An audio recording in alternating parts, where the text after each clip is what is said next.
Es ya un tópico, quizás una trampa en la que puede acusarse a la filosofía de caer demasiado a menudo, comenzar la reflexión sobre analizando y jugando con las palabras sobre las que se va a tratar. Pero espero que se me excuse si lo hago una vez más y vuelva a la vista el nombre de este congreso. Estos tres términos que forman su capital parecen casi redundantes. Inciden los tres en el cambio, el movimiento centrífugo de dentro a fuera, la huida, en cierto modo. Pero entre ellos tres se intuye una dinámica, como si fuera el retrato de un acontecimiento. La fuga le sigue a la ruptura. Se huye, que es la misma palabra, cuando algo se ha roto, en lo que queda atrás, en la misma persona que huye, o cuando nos damos por fin cuenta de una vieja grieta y por fuerza recordamos que estamos suspendidos en el aire. Se pueden analizar en efecto muchas rupturas, muchas fugas, pero hay un atisbo de contradicción en este intento de estudiar lo que se rompe, de hacer una reconstrucción forense de lo que ya se ha desvanecido. Si Hegel decía que lo vivo se resiste a ser agotado por las leyes y que la ley trata a lo muerto, aquí quizás el problema sea el de proponernos a estudiar algo muerto que no ha dejado cadáver. Y esta es la cuestión. Volvemos una y otra vez a nuestra actitud teorizante, a la clasificación y disección incluso de lo que está ya roto, lo cual lleva necesariamente a la pregunta: ¿qué hacer si la base que se tambalea es justamente la de la primacía de la actitud analítica, de la contemplación del teórico, o theoros, que es la misma palabra? Si Cioran tenía razón al preguntarse ¿quién halló jamás una sola verdad alegre que fuera válida? Y la filosofía, que prometía dar respuestas y sentido, sigue siendo un mar sin asidero firme, sigue señalando un desierto árido que alguno llamó el absurdo, ¿qué nos queda? ¿A dónde y, sobre todo, por dónde huir cuando hemos perdido todo suelo firme? Tal vez la única alternativa sea tomarse en serio la ruptura del orden teorizante y sus promesas, tomarse en serio el fracaso de la seriedad del filósofo. Así, no la solución, por no caer en los términos que hemos intentado dejar atrás, pero sí un sendero que se nos abre, puede que sea un cambio radical de actitud y que el filósofo empiece a reír y reírse de la condición frágil cual caña que piensa, como decía Pascal, que nos hace humanos. Para explorar estos senderos de fuga han venido hoy al círculo José Emilio Esteban Anguita, profesor de la Universidad Autónoma de Madrid, entre cuyas líneas de estudio encontramos a Hannah Arendt, Stuart Mill, Ortega, Schopenhauer, pero sobre todo a Nietzsche, al que ha dedicado varios libros, y la relación entre este y el pensamiento clásico. E Iván de los Ríos, también profesor de la Universidad Autónoma, que ha investigado el rendimiento del pensamiento clásico en la filosofía contemporánea, es miembro del equipo de investigación en lecturas neoplatónicas sobre la inmortalidad del alma, y ha colaborado recientemente en el Círculo con su post Houdini Reloaded, el poder de las series y las series del poder, y su aparición en Los lunes al Círculo con Azar, un atlas filosófico de la pandemia, concepto del azar al que ha dedicado también gran parte de su estudio. Sé que casi todas y todos les conocéis, pero por hacer el formalismo. Muchas gracias a los dos por venir hoy con nosotros y, esperando no haber malinterpretado demasiado vuestra propuesta, os cedo por fin la palabra. Buenos días. Hablando también en el nombre de mi compañero, pues queremos agradecer a los organizadores del Congreso que hayan pensado en nosotros. En este caso, fundamentalmente, alumnos del grado de Filosofía, Política y Economía de la Autónoma, y dar también en concreto las gracias a Álvaro y a Laia, que son aquellos que nos tentaron a participar con esta cuestión de la risa y la filosofía, que es algo que casi de una forma accidental, bueno, ahora menos, puesto que con el profesor Iván de los Ríos no solamente compartimos departamento, sino también, no sé si por fortuna o desgracia, compartimos despacho. Entonces, bueno, pues esta cuestión nos lleva aguijoneando desde hace algún tiempo. Y sobre ella, hemos tenido alguna que otra conversación. También, evidentemente, agradecer al Círculo por haber prestado local y apoyo a esta iniciativa magnífica, que en su origen también, pues bueno, aquí tenemos a Valerio y evidentemente sigue con este gran invento suyo, esta gran idea que tuvo de que con los alumnos, en este caso, en una asignatura de seminario de investigación, poder celebrar congresos anuales, organizados fundamentalmente por ellos, ¿no? De modo que, bueno, muchas gracias. Y, en fin, vamos a tratar esto de la risa y la filosofía. No son dos intervenciones separadas, ¿Te puedo interrumpir cuando quieras? Sí, puedes interrumpirme. Es más, te lo agradecería. Pues entonces te voy a interrumpir ya.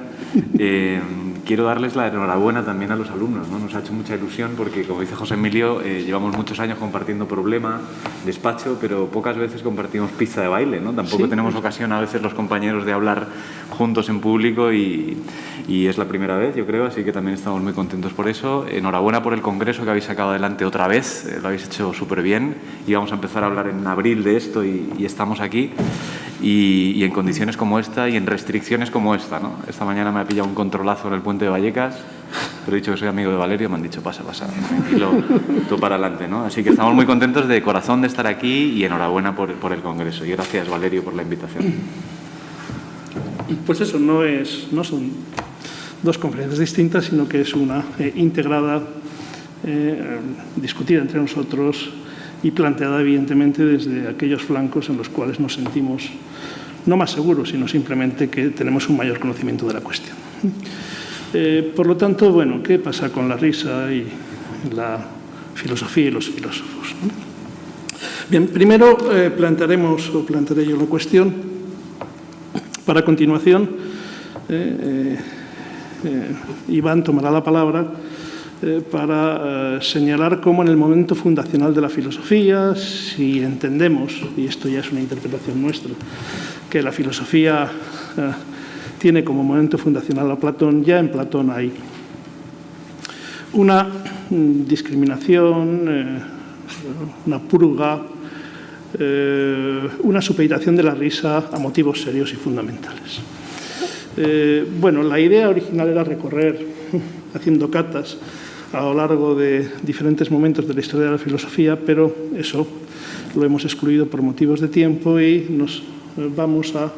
Esa parte la desarrollará Iván. Y nos vamos a quizá al punto final o el otro punto del arco de esta serie de la historia, que es Nietzsche, donde no solamente es un heterodoxo respecto a la tradición filosófica, sino que esa heterodoxia respecto a este asunto cobra especialmente importancia porque podemos pensar que quizá Nietzsche sea el primero que, a través de la figura de Zaratustra y de esta peculiar obra, sea el primer filósofo que introduce la risa como un elemento fundamental del ethos del filósofo, y la risa aparece como protagonista no solamente en esta obra, sino en toda su obra. Sentido del humor, bromas, ironías, algunas de no muy buen gusto, sarcasmos, etc. Todo eso dan al pensamiento de Nietzsche una impronta especial en el sentido que nos interesa. Es decir, podemos pensar que la crítica que hace Nietzsche a la tradición occidental implica también una rehabilitación, por decirlo de este modo, de la risa en el reino de la filosofía y en el carácter de los filósofos. Bueno, por supuesto, esto va a ser un recorrido, hacemos abstracción de lo que ocurre entre uno y otro y pensarán ustedes, bueno, hay muchos filósofos que han considerado la risa de un modo u otro. Bien, sin duda, pero como verán cuando expongamos lo que vamos a hacer, esta no es la cuestión fundamental ni decisiva a nuestro juicio. Siempre es verdad que hay versos sueltos. Cuando hablamos de tradición filosófica nos referimos a pensadores y corrientes dominantes. Heterodoxia ha habido desde el principio, pero hay una tendencia dominante que es aquella que deja la risa de lado o la expulsa en algunos casos del ámbito de la filosofía. Bien, pues suponiendo que seguimos teniendo una idea clara de lo que es el filósofo y de lo que es la filosofía, lo que sí que parece ser es que, por lo común,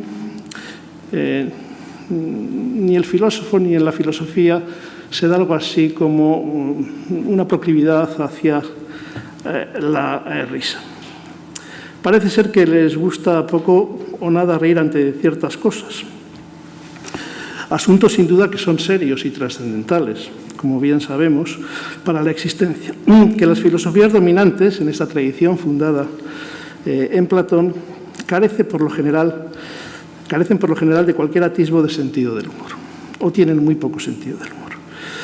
En Crepúsculo de los ídolos, también de una forma irónica, Nietzsche habla de la idiosincrasia de los filósofos y les atribuye dos características. Primero, su egipticismo, su odio al devenir, y en segundo lugar, una confusión que parece que es congénita al filósofo y a la filosofía. Confundir lo primero por lo último, o lo último por lo primero. Lo que debe ponerse al final siempre aparece al principio. Léase el ser, la verdad, las grandes abstracciones. Dice, eso tiene que ir al final y se verá que es el resultado de toda una serie de movimientos, en parte inconscientes, que nada tienen que ver con aquello que pretenden los filósofos al ponerlo como lo primero. En este texto no añade una tercera característica, pero que sí que es aludida por Nietzsche en otros muchos lugares. Es decir, también quizá dentro de la idiosincrasia del filósofo habría que considerar su repulsa y su rechazo de la risa como gesto filosófico. Una aclaración, nos interesa la risa como gesto filosófico, no como qué es la risa o el problema de la risa que sí ha sido tratado por filósofos. Pues bien, y en consecuencia también, claro, a la repulsa de la risa como gesto filosófico, pues hay un gesto correspondiente que es el de la seriedad y la gravedad que acompaña o que aparentemente acompaña su quehacer. Bien, incorporar la risa a la filosofía como ingrediente relevante del discurso filosófico y de la forma del ser del filósofo como un tipo humano no debe confundirse con la pretensión o el intento de reducir la filosofía a una especie de astracanada, o crear a partir de ella una parodia fácil que nos muestra todos los clichés y estereotipos del filósofo. De estas ha habido muchas y, desde luego, divertidas y nos hemos reído con ellas. Pero esto no es lo que realmente nos preocupa ni nos interesa y, por decirlo de alguna manera, desvía fundamentalmente la cuestión que entendemos como una cuestión filosófica. Les pongo un ejemplo.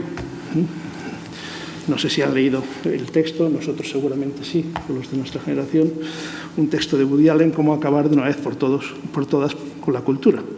Pues aparte de que, en fin, produce realmente risa, hay una parte dedicada a la filosofía que sin duda es muy graciosa.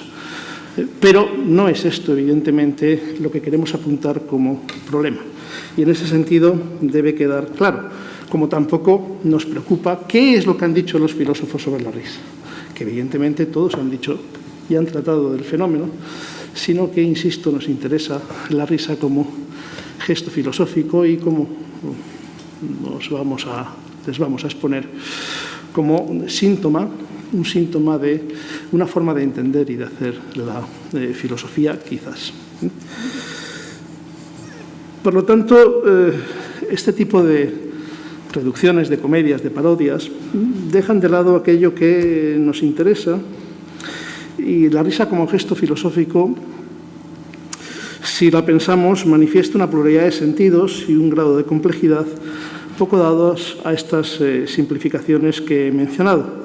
Y esto es lo que constituye nuestro problema y el motivo principal de la participación en este congreso. Bien.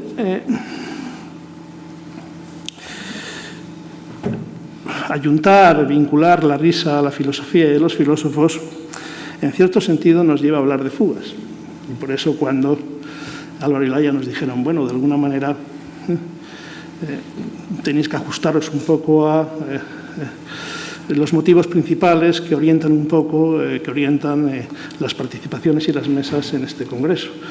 La verdad es que no resultó muy difícil encontrar una vinculación entre la fuga y la risa respecto a la filosofía y a la tradición filosófica. De muchas cosas hay que fugarse, evidentemente. Bueno, pues parece que los filósofos se han fugado de la risa y algunos, desde luego, no se han fugado de la risa, sino que riéndose se han fugado, han pretendido fugarse de los límites marcados por la tradición filosófica o por la forma tradicional de entender la filosofía, en fin, llamémoslo así, sin entrar en más detalles. Si acudimos a los significados en el diccionario de la Real Académica del término fuga, pues hay 3. El musical, Leonardo, no viene al caso. Pero sí vienen al caso los otros 2. En primer lugar, bueno, acción de fugarse, es decir, salir, evadirse. Y por otro lado es bueno, pues un escape de una fisura o pequeño orificio que se da en un contenedor. Pues bien, en cierto sentido, cuando hablamos de la reivindicación de la risa en el filósofo y en la filosofía respecto a la tradición, pues aceptamos, o más bien queremos decir que utilizamos en un sentido analógico esas 2 acepciones de la palabra fuga. Fugar es huir. ¿De qué hay que huir? Pues bueno, de esa tradición. Aunque Nietzsche nos advierte que huir no solamente es dejarla atrás, sino también, y esto es muy importante, asumirla a través de una reinterpretación de la misma. En este caso, no se puede empezar desde cero, o no se trata de una huida que deja atrás definitivamente aquello que, en cierta medida, condiciona los planteamientos de aquel que quiere fugarse de algo, sino se trata también de repensarlo, reinterpretarlo y de esta forma asumirlo. Ahora bien, esta asunción y esta reinterpretación pasa por un acto de destrucción. La fuga solamente es posible si las fisuras que se producen en el contenedor van aumentando. Van aumentando, de ahí lo de senderos de fuga. Hay que trazar desde dentro senderos que permitan agrandar esas figuras para que el contenedor se quiebre. Se quiebre y una vez quebrado se pueda conseguir algo así como, bueno, en términos de Nietzsche, la superación o autosuperación, pero más bien, no tanto en términos de Nietzsche, sino quizá el replanteamiento de el ethos del filósofo y de ciertos presupuestos que han sido dominantes en la filosofía y que de una forma u otra han dado a la risa mala prensa o se ha considerado como algo no propio ni adecuado al filósofo, ni que todo lo vinculado con ella, el sentido del humor, no tanto la ironía, de la cual sí han hecho gala muchos filósofos, sino más bien el sarcasmo, la burla, en fin, no eran cosas propias ni adecuadas en un texto de filosofía. Pues bien, ¿de qué hay que fugarse? Del reino de la filosofía tal y como ha sido gobernado desde Platón, pero sin dejar de ser filósofo. Esto quizás sea algo más complicado. ¿Cómo hay que hacerlo? Desde dentro, como les he indicado, buscando, creando esos senderos que permitan producir las fisuras, las grietas o los huecos, sin los cuales no hay posibilidad de huida y tampoco de salir dañando, incluso destruyendo, la prisión en la que se había estado encerrado. Podemos ilustrar esto con 2 ejemplos de lo que hay que fugarse. Y también entiéndanlo, estos 2 ejemplos, de una forma fundamentalmente metafórica. 2 ejemplos que atañen a 2 filósofos. Uno que está en los albores de la filosofía, lo que existe en los albores de la filosofía, antes de Platón, me refiero a Parménides, y otro que no está en los albores de la filosofía, sino está muy próximo a nosotros, ya cada vez más lejano, que es Martin Heidegger. La esfera parmenidia, compacta, sin fisuras, plena, integral, esa imagen la conocemos muchos de los que tienen algún trato con la filosofía, y mucho más los que son especialistas en la filosofía antigua, como el caso de Iván. Pues bien, desde luego, esta esfera compacta, íntegra, perfecta, inmutable, también es inane y no acepta en su seno, desde luego, el movimiento, ni el movimiento que acompaña siempre a la risa como gesto. No solamente como gesto físico, sino, entiéndalo siempre, como gesto filosófico. Pues bien, de esa concepción o de esa esfera es de lo que quizá haya que fugarse. Y hay otro ejemplo que es el de Heidegger. Heidegger tiene una obra titulada Holzwege, Caminos del bosque. De ella dice, al comienzo, dice lo siguiente, les cito: cada uno de ellos, de estos senderos, sigue un trazado diferente, pero siempre dentro del mismo bosque. Pues bien, el bosque es sombrío normalmente, si es denso. No hay mucha luz. Por eso es necesario generar un calvero, donde pueda resultar una cierta iluminación, pero siempre dentro del bosque. Un calvero, un claro. Bien, pero del bosque no. Uno si es realmente un filósofo, no debe salir en ningún caso. Ese bosque puede ser el trasunto, por ejemplo, del ser. Pues bien, de lo que se trata es salir del bosque. Salir del bosque para alcanzar una claridad distinta, un horizonte abierto, un horizonte despejado, una luz muy diferente a la que se pueda conseguir a través de ese esfuerzo de crear un calvero dentro del bosque. De esto es también, y mediante la risa, de lo que hay que huir. Por lo tanto, el sendero que acompaña a la risa, que crea o que lleva a cabo la risa del filósofo, lo que sí que debería pretender es precisamente salir del bosque. Claro, ¿a dónde? Quizás sea esa la cuestión. En todo caso, al campo abierto. Si Zaratustra es un danzante, un bailarín, si Zaratustra no para de reírse, desde luego, eso siempre se produce en espacios abiertos. Bien,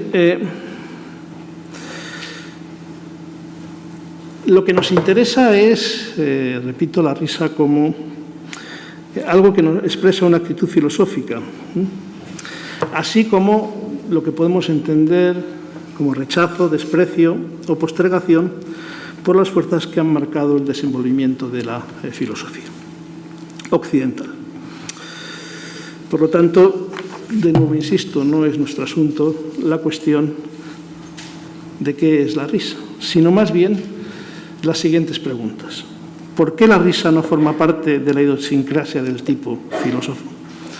Si Nietzsche tiene razón en ese juicio. ¿Por qué el sentido del humor, la broma o la burla son mercancías muy escasas en el mercado de las filosofías, o de la filosofía, mejor dicho, de las filosofías imperantes a lo largo de 25 siglos aproximadamente? ¿Qué expresa esta ausencia? Una carencia preocupante, quizá por el dogmatismo y la debilidad que presupone, o bien una virtud imprescindible para el filósofo, por la cosa de la que éste ha de ocuparse, la filosofía y la fortaleza que debe tener el filósofo. Estas preguntas se formulan bajo un doble planteamiento que constituye algo así como un presupuesto pensado, reflexionado, tematizado a la hora de plantear estos problemas, estas cuestiones y estas preguntas, que evidentemente es tributario en algunos aspectos de Nietzsche, pero esto no implica que ni Iván ni yo asumamos sin más todos los juicios de Nietzsche.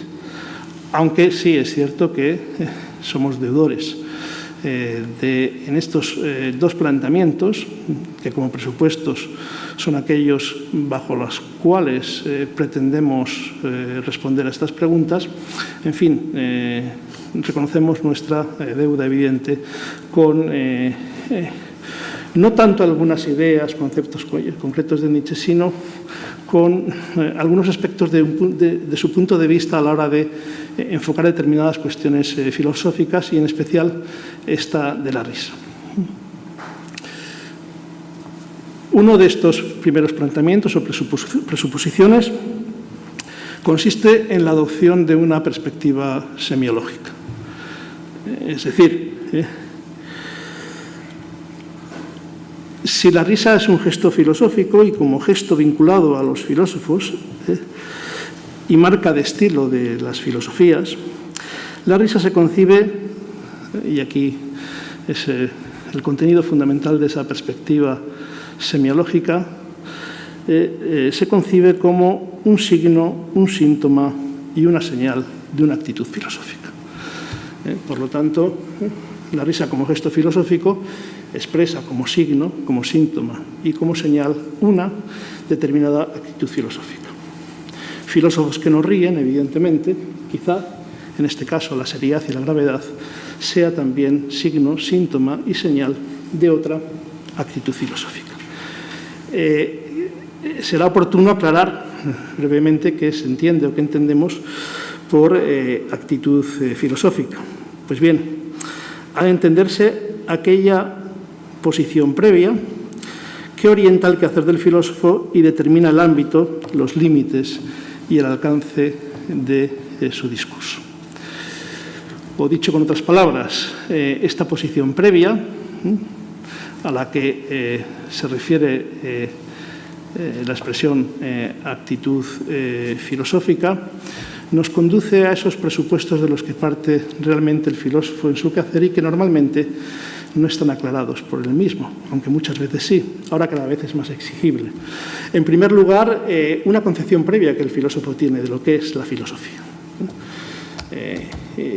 Esto, cuando se lea a un filósofo, será bueno siempre hacerse esa pregunta. Bueno, porque esa pregunta quizá permita la comprensión de por qué se plantea ciertos problemas y por qué no otros, o por qué da respuestas, algunas veces tan extrañas, a ciertos problemas que quizá, en principio, respuestas son difícilmente aceptables por el sentido común, aunque ya sabemos que para algunos el sentido común está muy alejado y debe estar muy alejado de la filosofía. Yo no lo tengo tan claro, pero bueno. Y en segundo lugar, a ciertos presupuestos que justifican precisamente la misma posición filosófica, presupuestos tematizados, reflexionados. Creo que quizá a partir de Kant, desde luego, los filósofos, o la mayor parte de los filósofos, a la hora de plantear ciertas concepciones o teorías, desde luego se han visto obligados a justificar esas teorías o concepciones. La justificación de la teoría ya acompaña necesariamente la teoría misma. Pues bien, en este caso, actitud filosófica significa esto. Por lo tanto, no hay tantas filosofías como filósofos, sino hay tantas filosofías o corrientes filosóficas como actitudes filosóficas. O al menos así lo pensamos. Podemos hablar de una actitud fenomenológica, no podemos, sino que Husserl habla de una actitud fenomenológica, o en este sentido, en un sentido muy parecido, o también, por ejemplo, Horkheimer habla de una actitud crítica. Pues, de igual manera, se pueden hablar de otro tipo de actitudes o se pueden pensar en otro tipo de actitudes que muy bien puedan definir el carácter de las filosofías. Pues bien, la risa, como gesto filosófico, es síntoma, signo y señal de estas actitudes filosóficas. Un segundo planteamiento radica en la asunción inicial de la mano de Nietzsche, evidentemente de una interpretación de la historia de la filosofía occidental que comienza en Platón y sigue al menos vigente en su tiempo, a lo que quizá podríamos agregar que, aunque con menos fuerza, también en el siglo XX y en lo poco que lleva del nuestro. Lo que básicamente dice esta concepción es que la fuerza o la lógica dominante que desde su fundación ha impulsado el desarrollo de la filosofía en Occidente es el ideal ascético y, por lo tanto, la interpretación de la existencia que contiene dicho ideal, marcada por la oposición metafísica entre mundo verdadero y mundo aparente. De nuevo Platón y de nuevo el ideal ascético como una forma de interpretación creada por el sacerdote ascético, pero articulada de un modo peculiar y propio en el ámbito de la filosofía, No es otra cosa que esta interpretación que divide el mundo en mundo verdadero y mundo aparente, y por lo tanto el mundo aparente queda en cierto sentido negado o disminuido en atención al mundo verdadero, que es el depositario de todas las virtudes y bienes.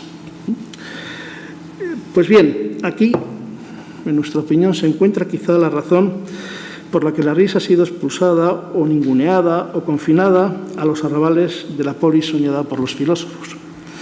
Quizá Platón no solamente de esto creo que hablará, lo iba expulsa a los poetas, sino también a cierto modo de reírse que acompañaba a la formación, a la Bildung, a la paideia de los poetas, ¿no? Y por lo que el filósofo, por término medio, muestra esa inclinación irrefrenable por la seriedad, la gravedad, la solemnidad y la circunspección. Ya sabemos que con las cosas serias no se juega, y mucho menos se gastan bromas.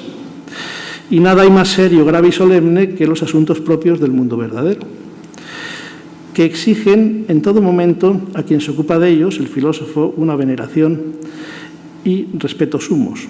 Formulemos, por lo tanto, un principio que aplicamos para determinar el papel jugado por la risa en la historia de la filosofía. Cuanto más impera el ideal ascético, menos lugar le queda a la risa en el mundo de la filosofía. Y, desde luego, menos debe pertenecer al ethos del filósofo. Y, desde luego, no puede ser considerado como una virtud para el filósofo. De acuerdo con este principio, asumido como presupuesto, pues expondremos, en primer lugar, expondrá Iván qué pasa con Platón, y luego expondré qué pasa con Nietzsche respecto a la risa y la filosofía. ¿Qué pasa con Platón, ¿no? Bueno, gracias, José Emilio. Decía José Emilio al comienzo de la charla que quizá no sabemos muy bien todavía, y tiene razón, yo creo, de qué estamos hablando cuando hablamos de filósofos, de filósofas, de filosofía. Lo que sí parece que tenemos claro, cada vez más claro, como sugiere Baudelaire en un texto que os recomiendo sobre lo cómico y lo caricaturesco, el pintor de la vida moderna, lo que sí tenemos claro, dice Baudelaire allí, es que el sabio, lo dice tal cual, el sabio ríe solo temerosamente, dice Baudelaire, ¿no? El sabio ríe poco, ríe en contadas ocasiones, y cuando ríe siempre y solo temerosamente, dice Baudelaire. Esta frase, si lo pensáis un poco, compone una figura de la filosofía y una idea del modelo de vida filosófico en el que la risa parece estar ligada al temor, a la derrota quizás, a cierto temor, a la pérdida y a la derrota, y desde luego a las formas de servidumbre. ¿Por qué? Si el sabio tradicionalmente es aquel que ha alcanzado el gobierno epistémico, digamos, de los principios explicativos de todas las cosas, si es aquel que ha desentrañado la complejidad del mundo con la ayuda del pensamiento o del logos, y que ha sabido ajustar además a ese saber su vida, sus acciones, sus gestos, como la risa, ¿no? Entonces aquello a lo que aspira el filósofo y que ya ha obtenido el sabio es a un cierto ideal, y ese ideal es un ideal de expulsión de las instancias de riesgo que amenazan precisamente a todo gobierno epistémico y por tanto a todo gobierno político. Si hay una palabra mágica en Platón, que no dice Platón, es esa, epistemocracia. Algunos dicen noocracia, epistemocracia, a saber, el gobierno de uno mismo y de los otros, como decía un calvo ilustre por ahí, ¿verdad? El gobierno de uno mismo y de los otros mediante la domesticación y la eventual expulsión de la bestia triunfante y de todos sus vástagos, de un proyecto psicopolítico como el de Platón, que está orientado a la estabilidad y el control del alma humana, una unidad psíquica que somete sus impulsos más bajos, digámoslo así, y también de la ciudad, una unidad armónica de la comunidad donde toda fuerza bruta debe quedar perimetrada y sometida con justicia al imperio de la razón. La bestia triunfante, digo, tirándole aquí un regalo al amigo Valerio Giordano Bruno, ¿no? La bestia triunfante y sus vástagos, a saber, el apetito, el impulso, desde luego la risa, también el llanto, la carcajada, el quejido. El sabio, dice Baudelaire, solo ríe temerosamente. Es decir, el sabio se moja los labios en las fiestas de la vida, pero se los moja como un alcohólico recuperado, ¿no? Como un adicto, digamos, que está sobrio y que entiende perfectamente el potencial de ese fármaco devastador y lo entiende, repito, porque ha sabido domesticarlo, ha sabido someterlo, como sugiere José Emilio, mediante la disciplina ascética y el ejercicio de resistencia. Si todo esto es así, y yo creo que lo es, la pregunta que nos interesa, como ha dicho muy bien José Emilio, no es la pregunta por la esencia de la risa, qué significa reír, o de qué se ríen los filósofos. La pregunta que nos interesa tampoco sería guiñándole el ojo y violentando a Leibniz y al doctor Heidegger, que era muy poco gracioso, yo creo, ¿no? Que tenía muy poquito de gracioso. ¿Por qué el semblante serio y no la nada, ¿no? ¿Por qué la seriedad y no la mueca o la carcajada? La pregunta que nos interesa es más bien esta. ¿De qué tiene miedo? El sabio solo ríe temerosamente. ¿De qué tiene miedo cierta tradición filosófica, la del ideal estético, cuando confronta los bajos furores de la condición humana y, en concreto, esa forma de estruendo furibundo que a veces es la risa, ¿no? ¿Qué teme el filosofar ante la carcajada áurea de la que nos habla el amigo Nietzsche en Más allá del bien y del mal, creo que es, ¿no? Uno podría pensar, o sugerimos, ¿no?, que eso de lo que tiene miedo la filosofía tradicionalmente es del propio reír, del reír mismo, ¿no? Pero lo cierto es que con los textos en la mano, por lo menos con los textos de Platón, entendido como ese gesto fundacional que instala en Occidente con firmeza, como ha dicho ya José Emilio, la tradición de un enfrentamiento axiológico, valórico, moral entre el mundo verdadero y el mundo aparente, lo que parece dar miedo más bien a la tradición metafísica de Occidente y al ideal estético es el descuido, no tanto el reír como el ser descubiertos en nuestro secreto deseo de reír, no poder domesticar plenamente eso que nunca podemos extirpar del todo de nuestra carnalidad, diríamos, ¿no? Pensad en la frase de Baudelaire: el sabio solo ríe temerosamente. No es que no ría jamás, es que solo ríe temerosamente.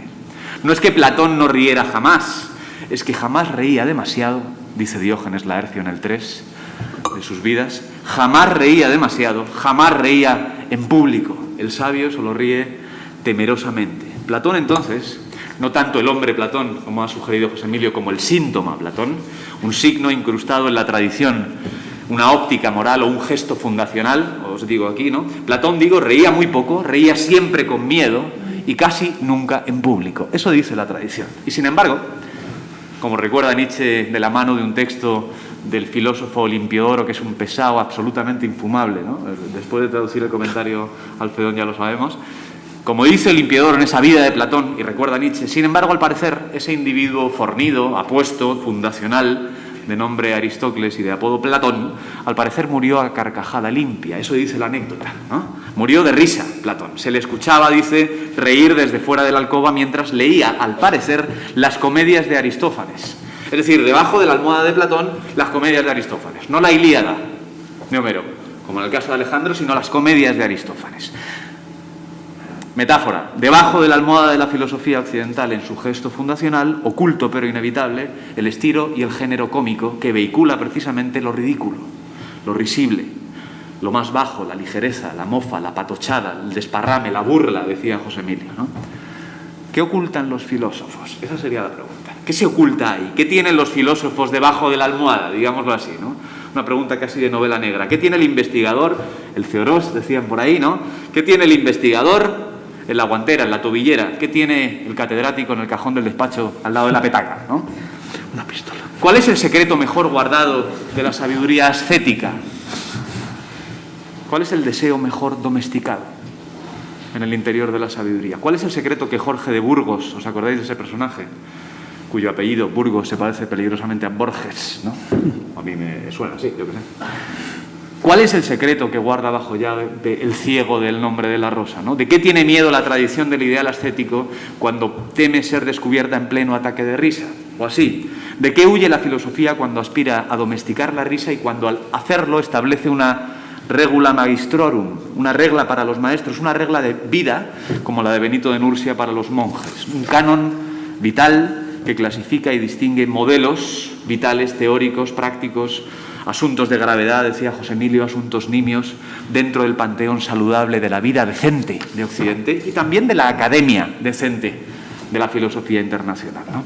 ¿A qué tienen miedo? A la verdad, quizás, sugería José Emilio, pero no a la verdad redonda de la diosa Parmenidia, que no solo es redonda, me estaba acordando, sino que además no tiembla, dice Parmenides, ¿no? No tiembla como tiembla un pecho cuando ríe, ¿no? Esa verdad redonda que no tiembla, al contrario que el cuerpo, y que se nos ofrece a través de una diosa después de haber abandonado, senderos de fuga, la ciudad, después de haber abandonado el confuso parecer de los mortales, después de haber abandonado la urbe hacia la luz. Quizá no tengan miedo a esa verdad, sino a la otra, ¿no? A la verdad erecta del sileno, a la verdad callejera en medio de la ciudad de Diógenes el perro, esa de la que no es posible huir porque la tenemos atravesada en el cuerpo, ¿no? Imperfecto, arrugado, juguetón, que se comporta como si fuera real, dice Nietzsche por ahí, ¿no? El cuerpo, ¿no?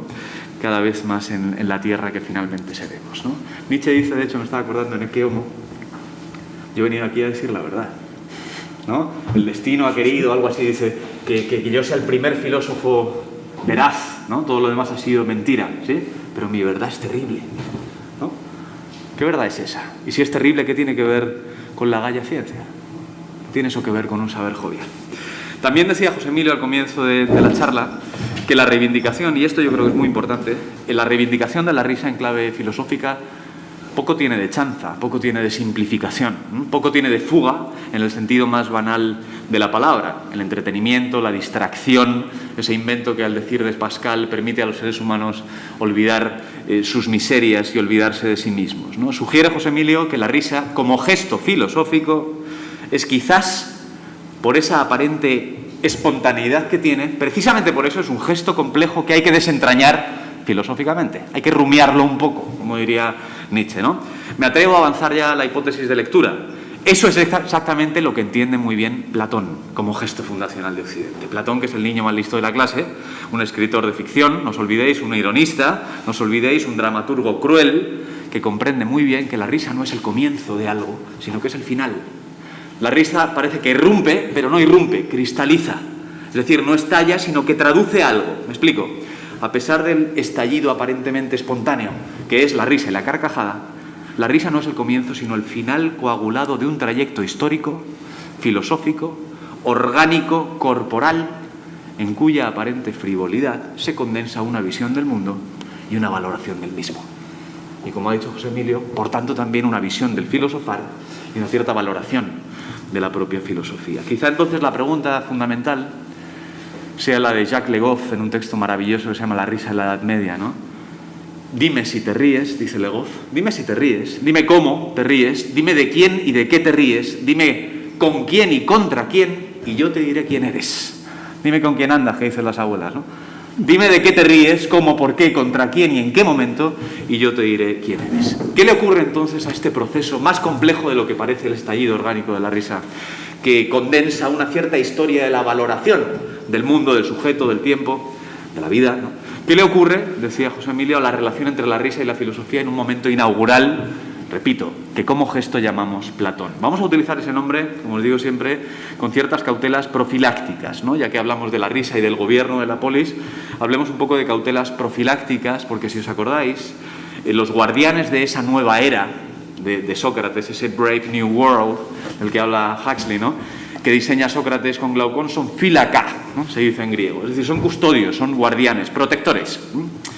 Y eso de lo que han de protegernos los guardianes es, entre otras cosas, de un vertiginoso conglomerado de una tradición tragicómica, podríamos decir, cuyo sometimiento es condición de posibilidad para el advenimiento del socratismo y del platonismo en el que de alguna manera todavía navegamos, ¿no? Destruir para construir, decía también José Emilio, implica una cierta preservación e interpretación de lo destruido, ¿no? Ese conglomerado que quiere destruir el gesto que es Platón, ese universo tragicómico, es el conglomerado que Nietzsche primero y Castoriadis después, como ya sabéis, llaman la cosmovisión trágica o la cosmovisión arcaica. Un universo de sentido, atención, anclado en una ontología del caos, que afirma, atención, que esto de gracioso no tiene nada, que todo lo que existe procede de un exceso de sinsentido, de la ausencia de norma o de principio estructural fundante en clave ontológico-moral, y que en el fondo de los acontecimientos no habita ningún principio de racionalidad, que todo antes o después volverá a las fauces de la nada de que la vio nacer, ¿no? Ontología del caos, dice Castoriadis. También ese universo de sentido tragicómico, está anclado en una teología de la fuerza, dice. Es decir, una comprensión de lo divino donde lo divino nada tiene que ver con un sujeto creador, omnisciente, omnipotente, moralmente perfecto, que además se parece a un padre justo que cuida de nosotros, sino que lo divino es la fuerza, ¿no? La fuerza que irrumpe que no podemos comprender del todo y que, sin embargo, configura nuestra cotidianidad. Y anclado, por tanto, en un cierto pesimismo antropológico, ¿no? Si el mundo carece de sentido y si además estamos atravesados por fuerzas divinas que no comprendemos y que pueden en cualquier momento desbaratarnos, ¿no? Entonces, lo mejor, como dice el sileno, y recuerda Nietzsche al comienzo del nacimiento, sería no haber nacido jamás, pero como eso ya no le pasa a nadie, dice Marquardt, pues lo mejor, lo segundo mejor es abandonar la vida cuanto antes, ¿no? Ese, os lo he pintado muy rápido, es el universo de sentido en el que se ha educado toda la Grecia preplatónica, contra la cual está pensando y está enseñando a reír y a llorar Platón, como gesto fundacional. Irónicamente, puede ser, ahí no me meto, ¿no? Esos son los valores no tematizados que las generaciones han incorporado en lo más profundo de su cotidianidad y de su corporalidad, esto es muy importante, de su condición fisiológica. Y ese es el universo de valores axiológico que impone a la tradición preplatónica la orientación de ciertas emociones propiamente humanas, a saber, el miedo, la devoción, el deseo, el amor, el placer, la risa, sin duda, el exceso, sin duda, que le preocupa mucho al Platón de la República II, República III, República X, Filebo, ahí lo tenéis, ¿no? Ese es el mundo vehiculado, decía José Emilio, por los poetas trágicos, que se van en el 10, ¿no? Se van con mucho miramiento, pero se van, ¿no? ¿Por qué? Porque han enseñado a Grecia a llorar y a reír. ¿Hay que dejar de reír? No, hay que aprender a reír de otra manera. El sabio solo ríe temerosamente, y el ciudadano también, ¿no? Lo primero que comprende entonces Platón, si todo esto es cierto, es que la constitución de un nuevo orden pasa por la destrucción del antiguo, decíamos, y la destrucción del antiguo pasa por la transformación de esa cosmovisión tragicómica en una cosmovisión armónica, moralizada, racionalizada, si queréis, esperanzada por el diseño de un nuevo orden ontológico, frente al caos de Hesíodo, la armonía cósmica del Timeo, un nuevo orden teológico frente a dioses caprichosos, libidinosos, burlones, qué duda cabe, ¿no? La mesura, la seriedad, la gravedad, la armonía del demiurgo platónico, ¿verdad? Y moral, frente a la ausencia de un eterno esquema de retribución moral más allá de la muerte, el panfílico, ¿no? El mito de y el horizonte de una verdad redonda, inmutable, ¿eh? Lo segundo que entiende Platón, ya vamos viendo al del bigote aparecer, ¿no?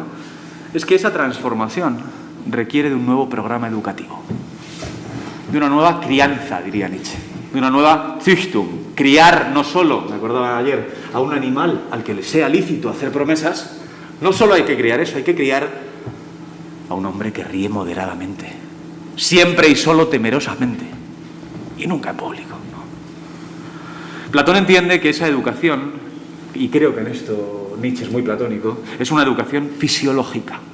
Una crianza que debe no solo instalar nuevos contenidos valorativos en el orden del pensar, sino mucho antes de eso, nuevos contenidos valorativos en el orden del hacer, del vivir, del reaccionar inmediato y espontáneo ante una totalidad de sentido.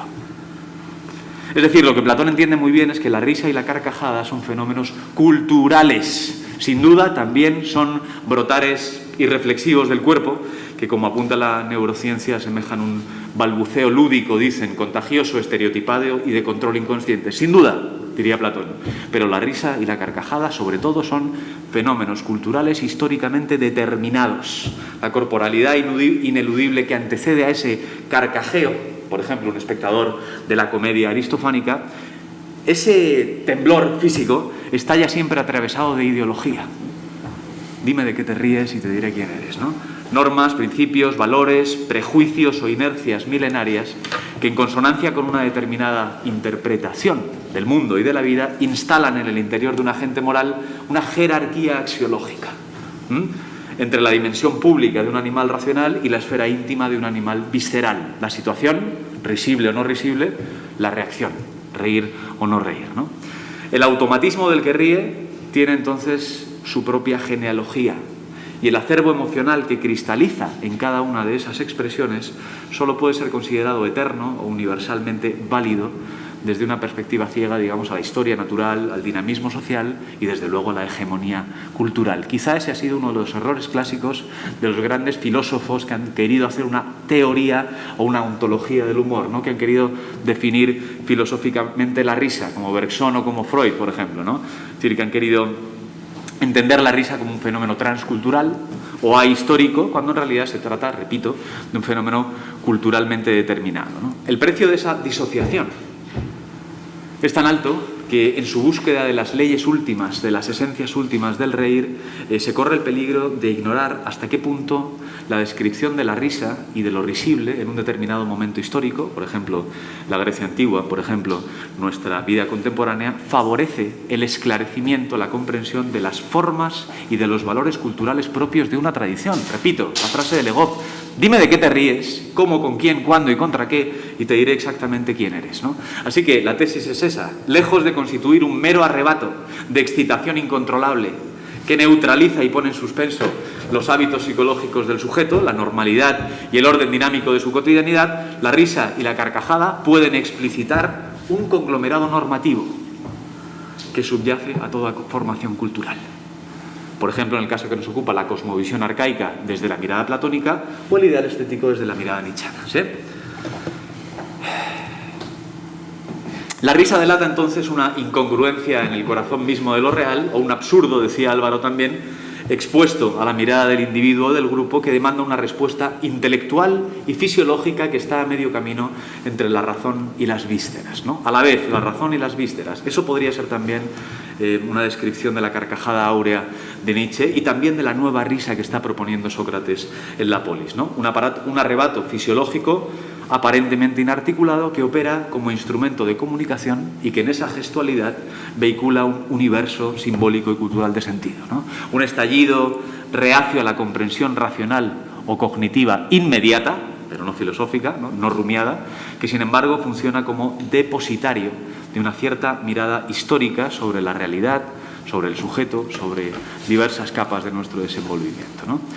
Lo que quiero resumir entonces, ya lo estáis viendo, es que la risa es mucho más que un balbuceo contagioso, que es un modo de estar en el mundo que espejea y perpetúa el devenir de una tradición, por lo general despreciando una tradición diferente, o al menos poniéndola en cuestión, ¿no? Y esa modalidad histórica, dinámica, históricamente configurada, lejos de responder a una esencia, a una pauta estructural, se presenta como síntoma, decía José Emilio. ¿De qué? De una concepción axiológica que trata de responder y que sin duda responde a nuestras más viejas e inevitables preguntas. Repito, ¿qué es, qué debe ser el mundo? ¿Qué es, qué debe ser el ser humano? ¿Cómo tenemos que vivir? ¿Cómo tenemos que actuar? Desde luego, ¿cómo tenemos que reír, ¿no? Reímos con estrépito ante una situación cómica o grotesca. Reímos con cariño casi ante una situación tierna. Reímos con malicia ante el escarnio o el ridículo de un tercero anónimo, odiado, desconocido. Por ejemplo, un filósofo de Mileto que, absorto en la contemplación del cosmos, no se da cuenta de que hay una zanja delante y se parte la boca contra el suelo y se ríe la muchacha Tracia. Pensad en eso, ¿no? ¿Qué universo valórico de interpretación contiene la risa de la muchacha Tracia, como diría Blumenberg? ¿Y quién se ríe de la muchacha Tracia? ¿De qué se ríe esa mujer? ¿Qué ríe en su reír, no? ¿Y qué tópico asociado al filosofar inaugura ese gesto aparentemente arrebatado y autónomo que sin embargo esconde una interpretación radical del sentido, del valor? Por ejemplo, del valor de vivir, ¿no? Este tío, como decía la canción de Silvio Rodríguez, cuando yo tenía el pelo largo cantaba Silvio Rodríguez, ¿no? Mira tanto al cielo que no ve lo que tiene delante de sus pies, ¿no? Ojo que no mira más allá, no ayuda al pie, dice Silvio ahí, ¿no? He citado a Silvio, ya estamos mal. Bueno, si aceptamos esa aproximación que os proponemos al gesto fundacional de condena de la risa en Platón, la idea es muy simple. El individuo que ríe ya siempre es un intérprete, lo sepa o no, ya siempre es un transmisor y un difusor. Su reacción fisiológica asentiría un orden normativo vigente en el que se desenvuelve su existencia, a la par que detecta órdenes normativos amenazantes que pueden poner en peligro esa existencia.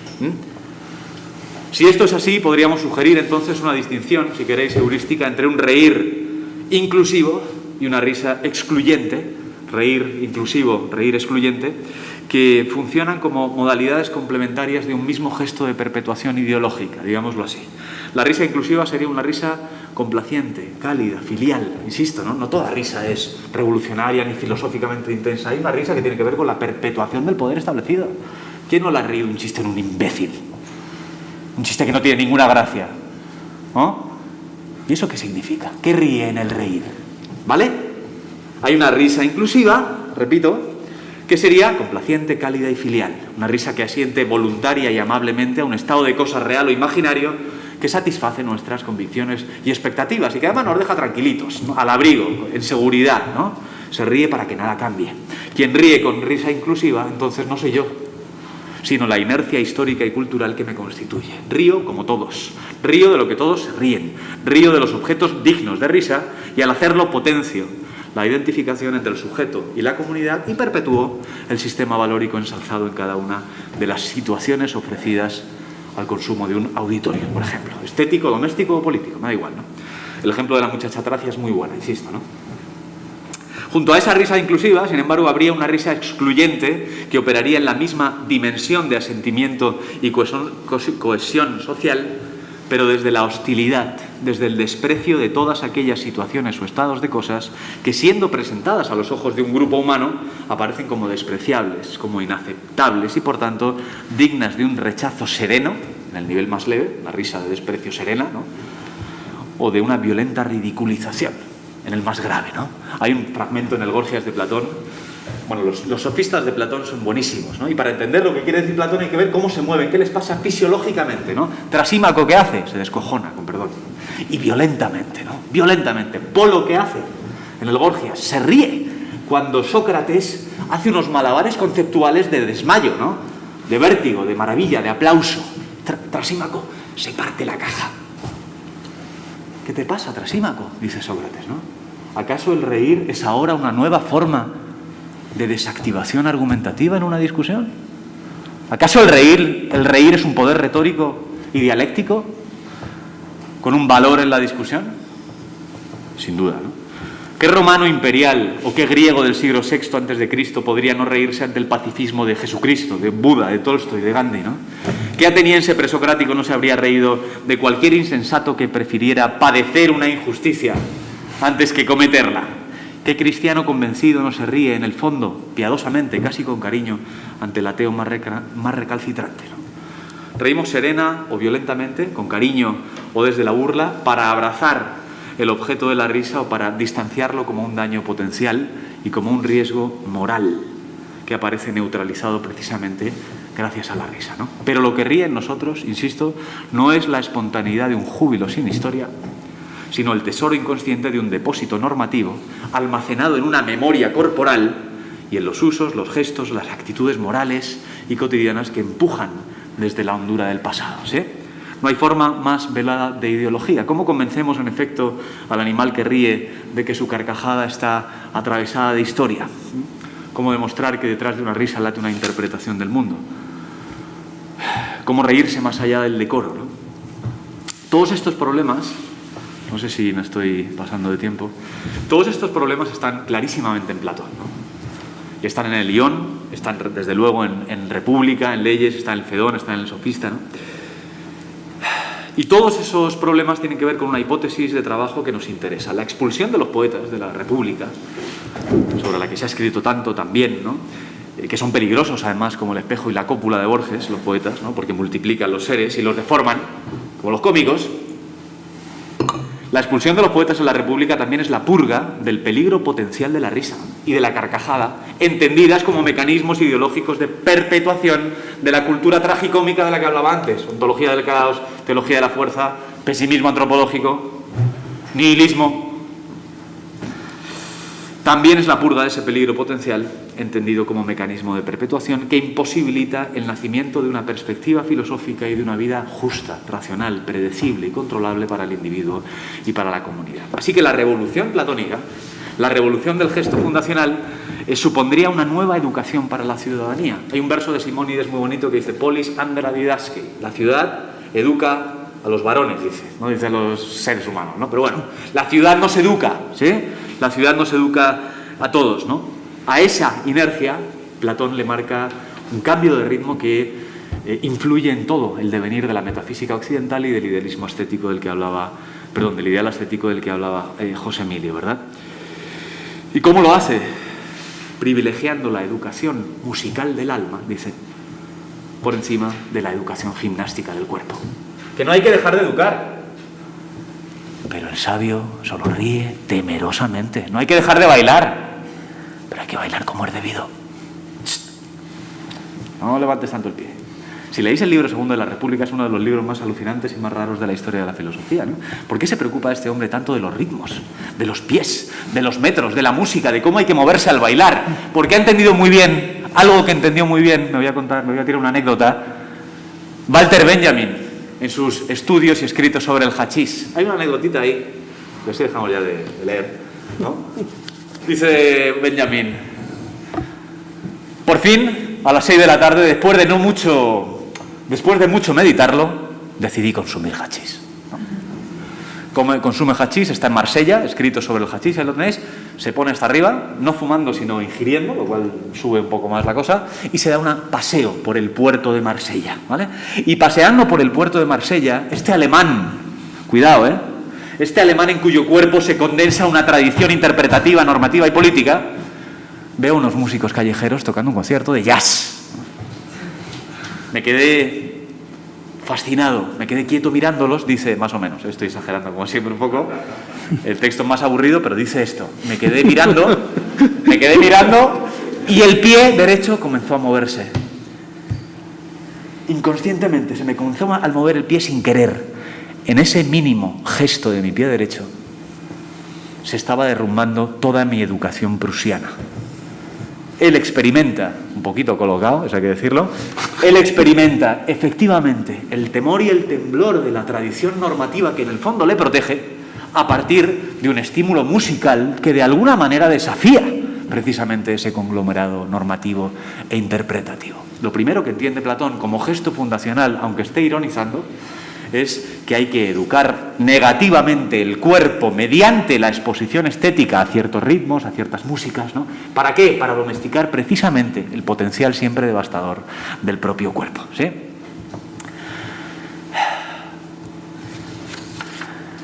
Si os acordáis, para no pisar más tiempo a José Emilio, pero si os acordáis, Platón insiste mucho en todos esos textos en la importancia de la educación infantil y sobre todo en la exposición a cierto tipo de relatos, de cuentos, de escenarios teatrales, desde las hayas que cuentan cuentos, ¿no?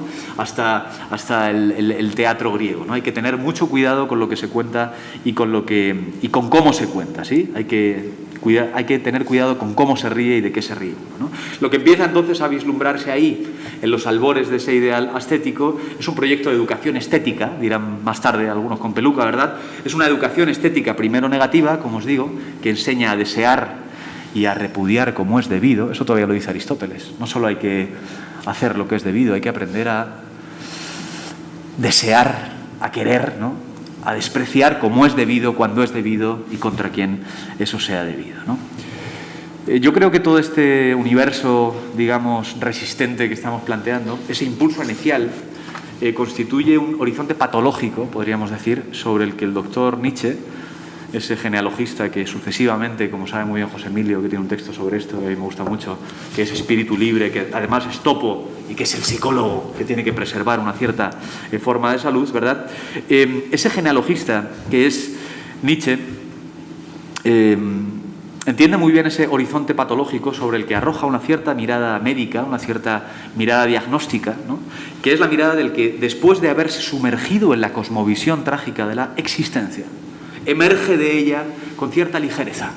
Con la ligereza, es decir, para reír como ríe Nietzsche cuando habla de la carcajada áurea, es necesario haber atravesado el universo de sentido, la cosmovisión tragicómica de la que hablábamos antes, ontología del caos, teología de la fuerza, pesimismo, ¿verdad?, para emerger de ella, pero no con el lamento gemebundo del suicida o del nihilista, sino con la ligereza y la agilidad de un poeta, dice Italo Calvino en 6 propuestas para el próximo milenio cuando habla de la ligereza, de un poeta que salta entre las tumbas mientras compone alegremente versos sobre la vida y la muerte. Ese poeta, dice Calvino, se llama Guido Cavalcanti, ¿no?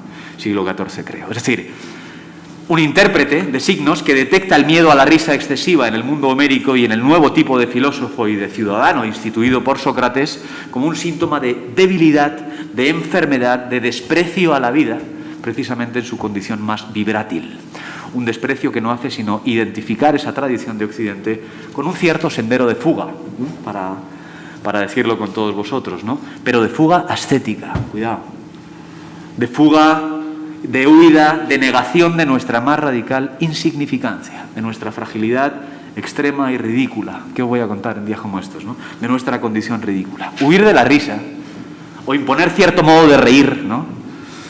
Mediante el decoro, ¿verdad? Significa también huir de la contingencia y huir de la caducidad. Inventar un reír moderado y solemne, el sabio solo ríe temerosamente, significa negar la vida en cierto sentido, ¿no? Y nada hay más negador de la vida en su fugacidad que el egipticismo del que hablaba José Emilio en el Crepúsculo, perdón, Nietzsche en el Crepúsculo, citado por José Emilio, ¿no? El egipticismo de los filósofos. Todo lo que tocan lo matan estos filósofos. Nada sale vivo de sus manos, ni siquiera el reír, ¿no? Y decía José Emilio, y ya te paso el balón, ¿cuál sería esa pregunta, ¿no? La pregunta que yo voy tirando es, ¿de verdad somos más libres ahora como individuos, ahora que hemos aprendido a reír temerosamente? ¿No? ¿Qué tiene Nietzsche que decirnos a todo esto, doctor José Emilio? Pues, según Heidegger, lo que tiene que decir Nietzsche es fundamentalmente lo que nos ha dicho sobre el lema. El lema es invertir el platonismo. Con esto Heidegger pretende caracterizar el mensaje fundamental o el núcleo del pensamiento de Nietzsche. Bueno, esto es muy discutible.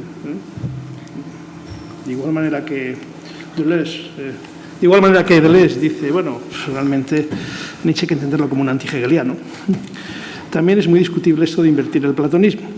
Entre otras cosas porque Heidegger toma esta expresión efectivamente del propio Nietzsche, pero no nos dice que esta expresión realmente solamente, que yo sepa, Nietzsche la utiliza una vez en un fragmento póstumo de 1876.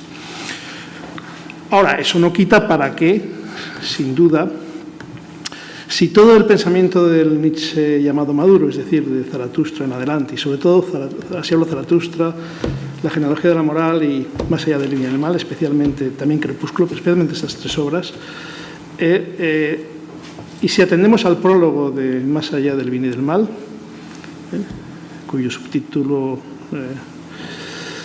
es Preludios para una filosofía del porvenir, entonces sí, efectivamente, nos dice el gran espectáculo que se está dando en Europa de estos tiempos es precisamente la lucha contra Platón y todo lo que significa la palabra Platón. Esta lucha nos puede impulsar, genera una tensión que nos puede impulsar, como impulsa la tensión de la cuerda, la flecha en el arco, a territorios quizá no hollados, y desde luego nos permitirá quizá superar toda una tradición de la que efectivamente provenimos. Esta tensión, si por eso se quiere entender invertir al platonismo, me parece bien. No es quizá la expresión más adecuada, insisto. En cualquier caso, lo que sí que es significativo es que, el primer elemento de la serie de la que estamos hablando, que se llama Tradición filosófica occidental, es Platón. No sé si el último, como dice Heidegger, pero sí de los últimos, es Nietzsche. Pero hay una cosa más importante. Nietzsche puede ser el último, el penúltimo, es lo de menos. Lo que sí es cierto es que él es consciente, o tiene una pretensión, una finalidad de la cual es consciente y anima todo su trabajo. Constituir o constituirse también en un gesto fundacional de una serie distinta que nos muestre un concepto de filósofo, una idea de filósofo y de filosofía distinta. Nietzsche dice en la genealogía, bueno, hasta ahora no ha habido verdaderamente un filósofo sobre la Tierra. Ha habido otra cosa. Si el filósofo es aquel sabio que persigue la sabiduría y por lo tanto la verdad, ha de tener como virtud principal la veracidad.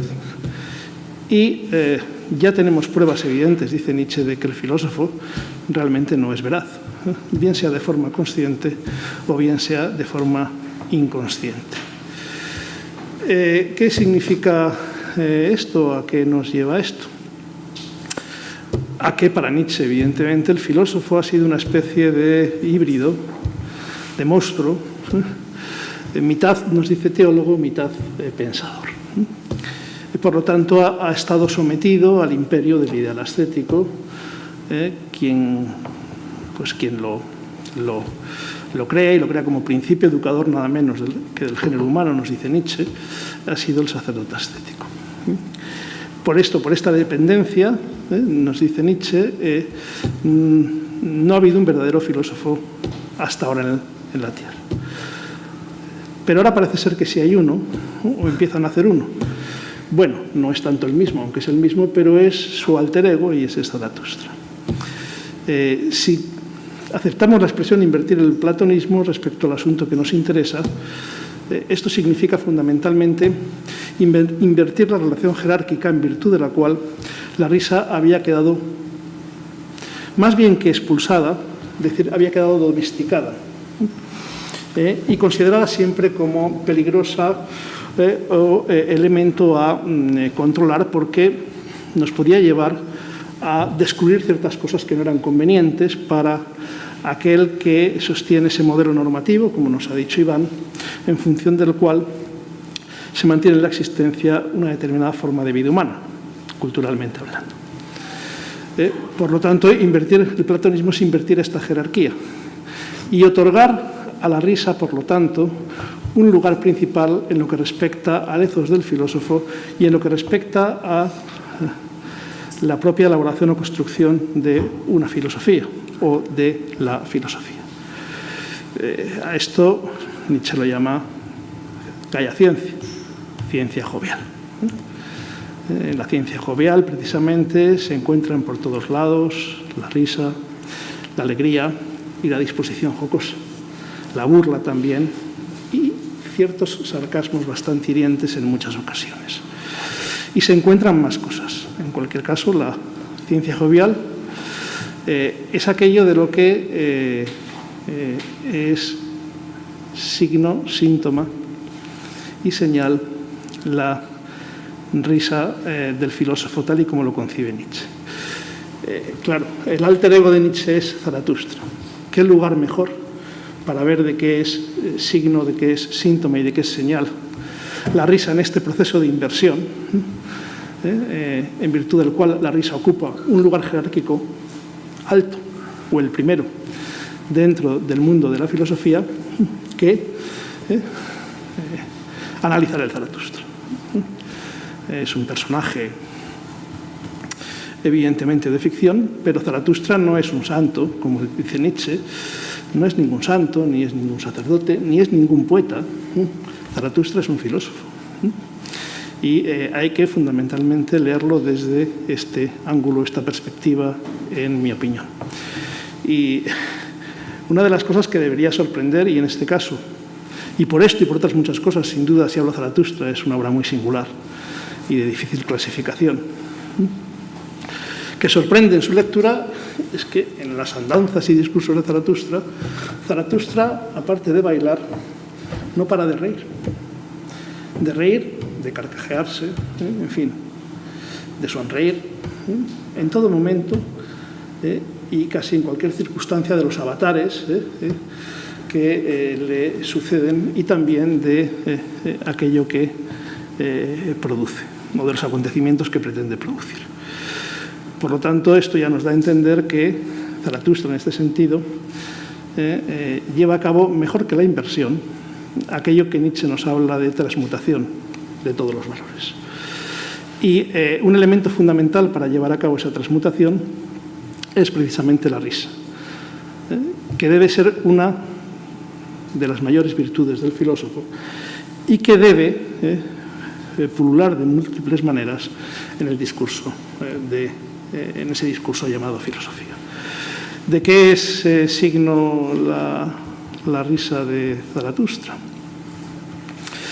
Pues es signo de una sabiduría, una determinada concepción filosófica. ¿De qué es síntoma?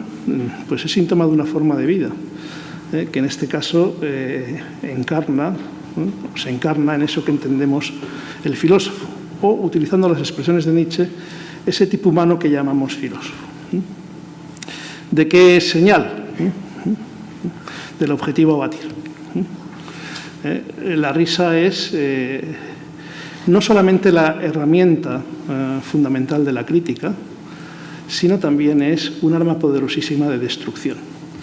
¿De destrucción de qué? Pues de aquello que ha mencionado Iván, fundamentalmente de destrucción y de erosión de la autoridad. La autoridad es el fundamento del poder. bueno, ya sabemos que Nietzsche es el filósofo de la voluntad de poder, pero ignoramos que la forma que toma la voluntad de poder en ese animal llamado hombre es precisamente aquella que necesariamente va acompañada del sentido. Por eso el ser humano para Nietzsche es el animal que valora, que interpreta.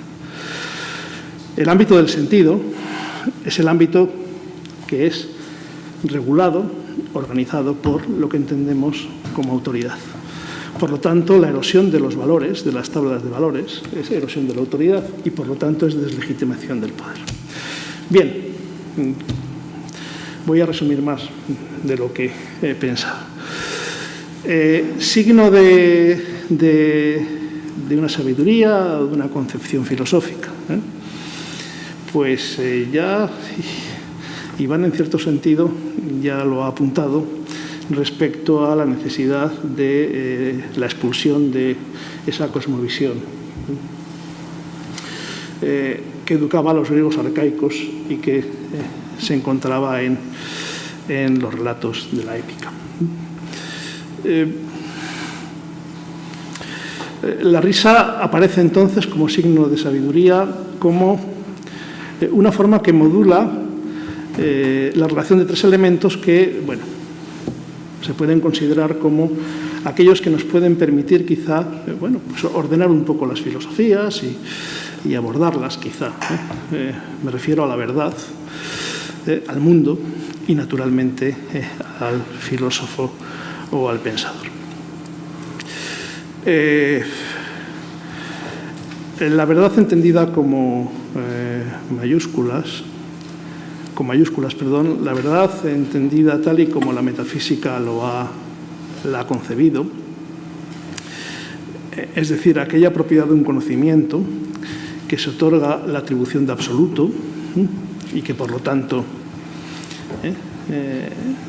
es capaz de penetrar en la totalidad de lo real y de concebirla, de conocerla, o bien la verdad objetiva, en el sentido de la verdad defendida por aquellos que ya coetáneos de su tiempo, aquellos que ya han abandonado naturalmente por honestidad los artículos de fe de la metafísica, pero siguen hablando de verdad objetiva y la vinculan a las ciencias.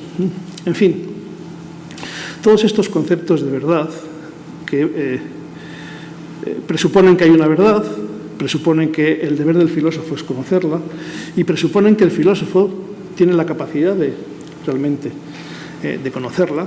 En eso consiste esa sabiduría, es lo que se pone en cuestión cuando la risa entra en juego.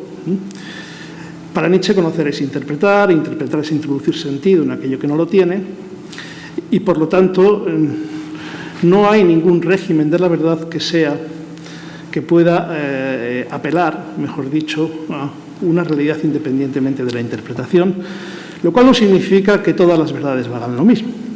No entro en esta cuestión, pero no significa eso. Lo que significa es que no hay verdad, sino que quizá hay muchas verdades y que entran en competencia, en lucha, en disputa. Verdades que representan formas de vida y formas de vida que, desde luego, viven algunas de forma armoniosa y otras en conflicto.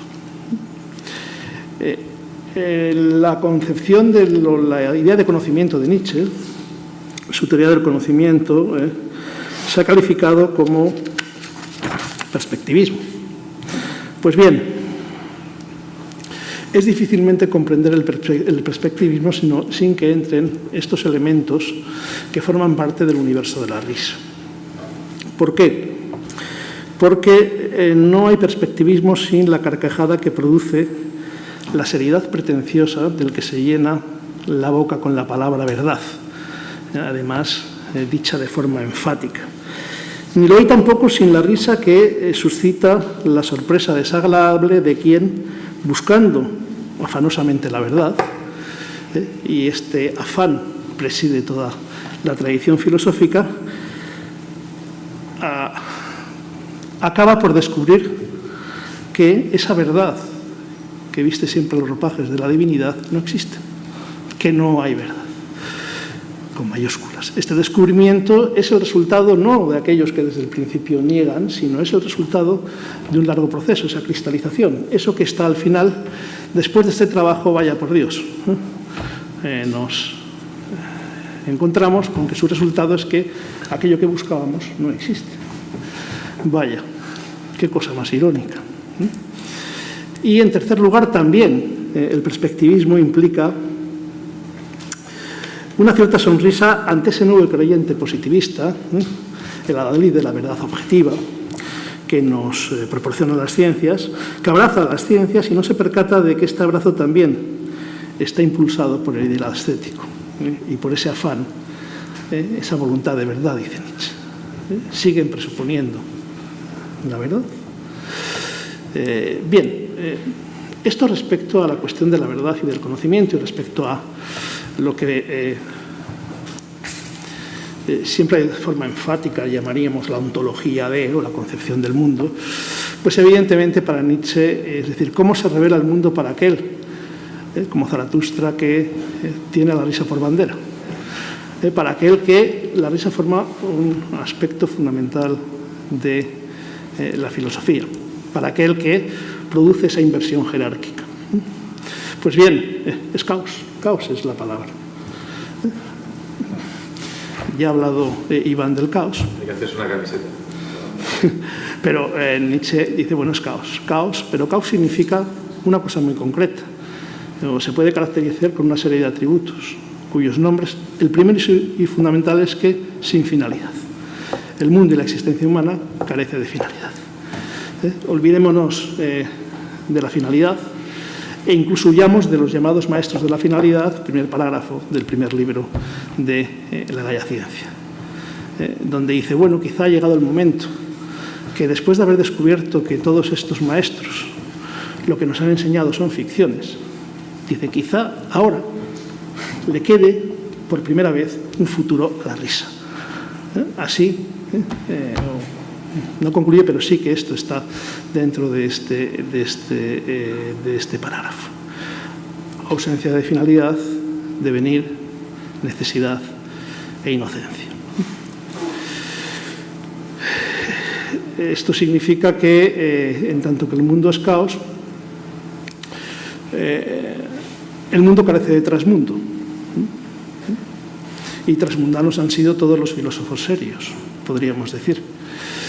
Si carece de trasmundo, el mundo se reduce a una especie de superficie y de efectos de superficie en los cuales entra necesariamente el juego, entra necesariamente la risa, también el llanto, también el dolor y el sufrimiento que no tienen justificación. Pero esa inocencia y ese azar que sin duda está conectado con aspectos lúdicos, en este caso aspectos lúdicos del pensar. ¿De qué es síntoma la risa? Pues es síntoma de una determinada forma de vida filosófica, de un tipo de filósofo. Más allá de los múltiples tipos de risa o clases de risa que se puedan concebir, y de hecho en la obra de Zaratustra no es lo mismo la risa de Zaratustra que la risa del eremita al comienzo del prólogo. Vamos, cuando Nietzsche va, que se encuentra el viejo eremita, le dice, Zaratustra, ¿dónde vas?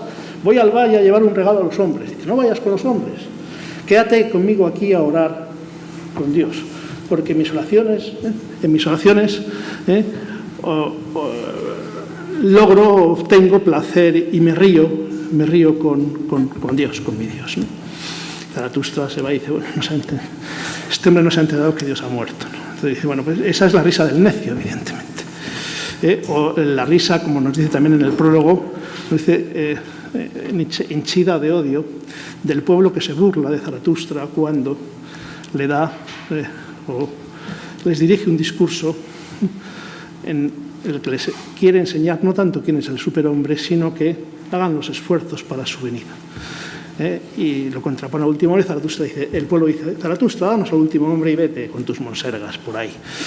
Bien, esta no es la cuestión es realmente no tanto de que cuántos tipos de risa podemos contemplar o analizar, sino de qué es síntoma la risa para Nietzsche de la salud o de la enfermedad, de la elevación o del declive de la vida, de la fortaleza o la debilidad, en definitiva, de la cualidad afirmativa o negativa de la voluntad del que ríe. Este es un criterio que Nietzsche entiende como psicológico-fisiológico. Este también es el mismo criterio a la hora de valorar las filosofías o los productos de la cultura. ¿Hasta qué punto contribuyen a la elevación de la vida? ¿Hasta qué punto son el producto de la sobreabundancia de la vida? ¿Hasta qué punto expresan la afirmación incondicional de la existencia?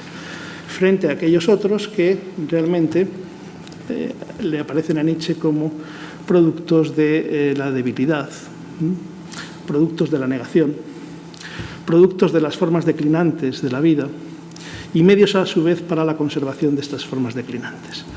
Este es el criterio para estimar el valor de filósofos y de filosofías, o también, evidentemente, de artistas y de los productos de su arte. Véase, por ejemplo, Wagner, a quien Nietzsche considera también realmente una especie de cómico, buscando siempre el efecto en el público. En fin, con estos sonidos, estos vientos, estas cosas, estas historias, bueno, lo que busca es seducir al público, es un gran seductor. Pero, desde luego, la acción de Wagner, y en la medida en que vaya acompañada por la risa, no es una risa que exprese en ningún sentido la tendencia que busca o persigue la elevación de la vida. De hecho, todo lo contrario. Nietzsche dice, no dejo nunca de querer a Wagner. Si Wagner hubiera sido capaz, porque el Parsifal, dice, este bodrio solamente puede ser entendido de la siguiente manera. Quizá Wagner a lo mejor está haciendo una parodia sobre sí mismo, ¿no? Una parodia sobre la obra de arte total. Quizá, en realidad, Wagner lo que nos esté dando con el Parsifal es el hecho de que el último momento de lo trágico, lo solemne y lo grave es precisamente la risa y el sentido del humor. Claro, evidentemente esto es un consuelo. Todos sabemos que Wagner se tomó muy en serio el Parsifal. Pero bueno, quizá como también se puede aplicar a Nietzsche, y se lo aplica, dice, bueno, sí, naturalmente la existencia es trágica y está caracterizada por el dolor y el sufrimiento. Pero ante eso nos quedan dos cosas, ya las ha aludido Iván, simplemente o justificarlos de alguna manera o engañarnos a nosotros mismos respecto a esa realidad última, es que la vida no tiene sentido, por lo tanto tampoco tiene sentido nuestro dolor ni nuestro sufrimiento, o bien coronarlos con la risa. Bueno, el amor fati, ¿es esto la vida? Pues venga, otra vez. Bien, desde este punto de vista, el criterio para clasificar, el criterio profundo que nos permite llevar a cabo esa clasificación de la risa, insisto, la risa como síntoma de una forma de vida, y esta forma de vida es el tipo filosófico, es el que Nietzsche aplica a realmente todo producto cultural y a toda filosofía. Es producto de la salud, es producto de la enfermedad, es producto de la sobreabundancia de vida, es producto de la fatiga o de la declinación de la misma. Pues bien, desde este punto de vista, la risa de Zaratustra es síntoma de una forma de vida cuyos rasgos principales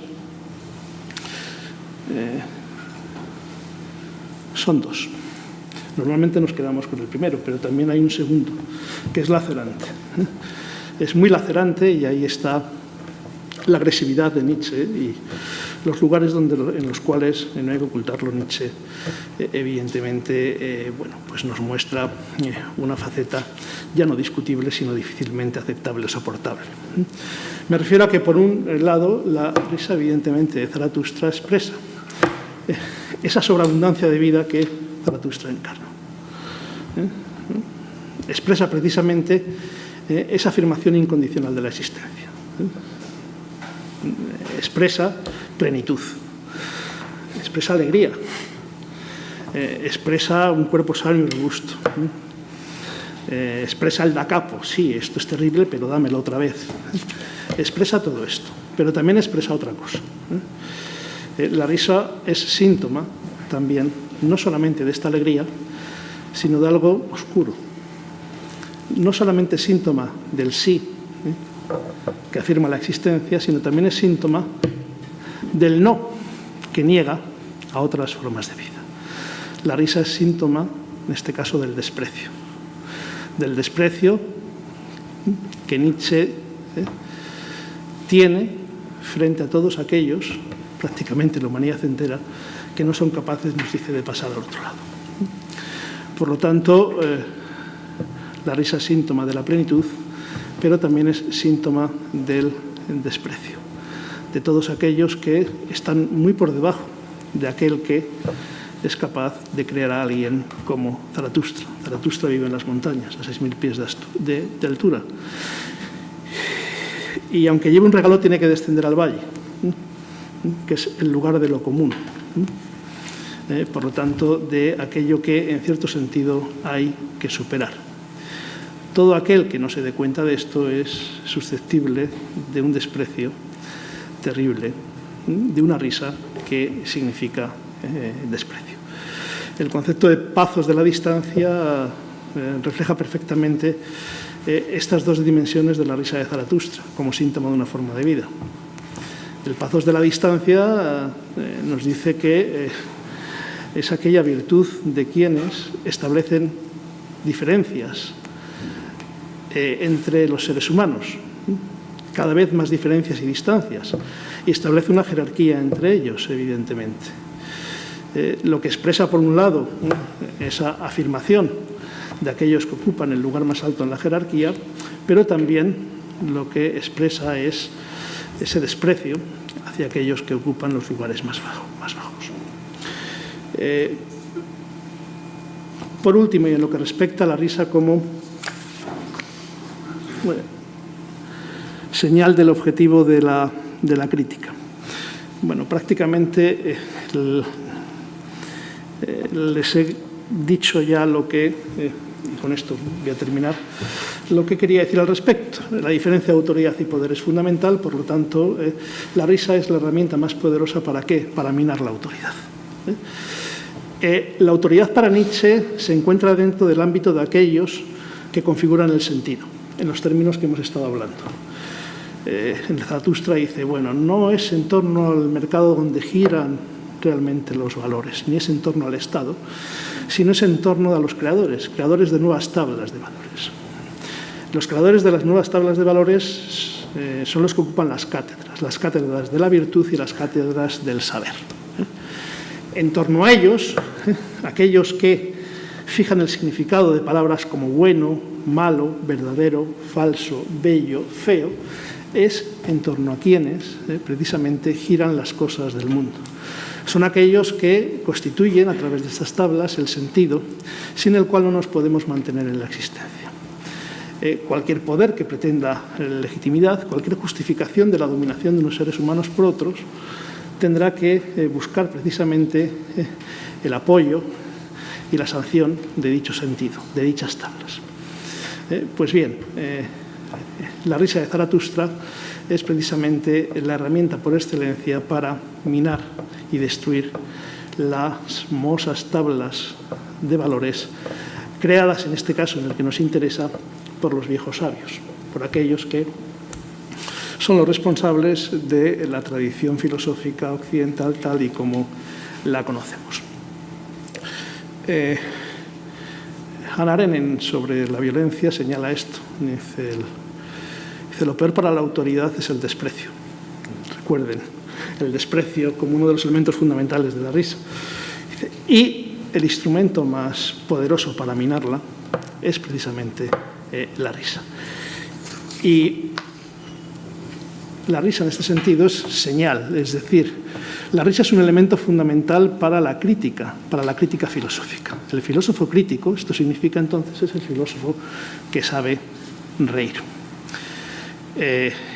en este caso, en el caso de Nietzsche, el filósofo que sabe reír es aquel que necesariamente tiene que dirigir la risa como arma de destrucción a las viejas cátedras de la virtud y de la sabiduría, a las viejas tablas. Y concluyo con una cita de Nietzsche, precisamente el Zaratustra, donde esto queda manifiesto.